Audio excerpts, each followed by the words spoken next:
এখানে অনেক বড় বড় মাছ পাওয়া যায়। নে নে, মাছটা কাতর হয়ে গেছে, মাছটাকে টেনে ওপরে তোল। এরপরে তারা অনেক কষ্ট করে মাছটা নৌকাতে তোলে। দেখ দেখ, কি বড় মাছ! কমসে কম 30 কেজি ওজন হবে মাছটা।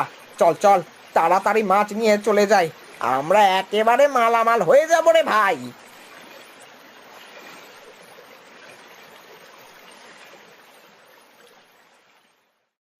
পরের দিন ভোরের আলো ফুটতেই আলোর গতিতে গোপাল আর কানাইয়ের বড় মাছ ধরার কথা সারা গ্রামে ছড়িয়ে পড়ে।